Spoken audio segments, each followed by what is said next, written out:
Mahmoud Ahmadinejad a donc provoqué la colère d'une partie de l'auditoire cet après-midi à la conférence de Durban à Genève.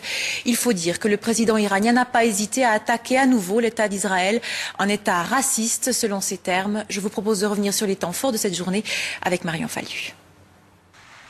Il ne lui a fallu que 5 minutes. Cet après-midi, Mahmoud Ahmadinejad a transformé le temps d'un discours, la conférence contre le racisme de l'ONU, en tribune anti-israélienne.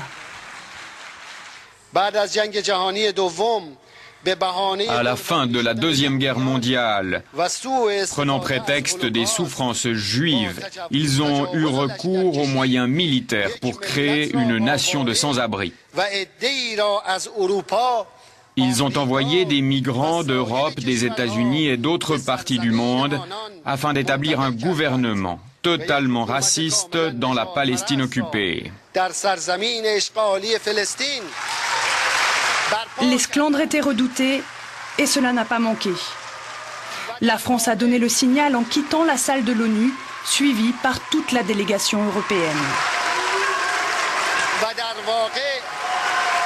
Il y avait des consignes très strictes du président de la République et du ministre de faire en sorte que cette tribune ne devienne pas une tribune anti-israélienne. Vous avez vu comme moi le contexte, ces applaudissements organisés qui ont salué l'arrivée de M. Ahmadinejad.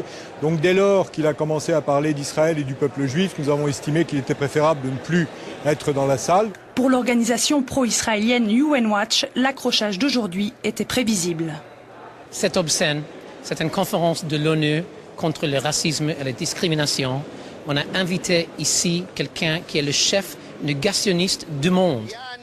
À l'intérieur, le président iranien continue son discours devant une salle à moitié vide, sous les invectives et sous le regard du représentant suisse.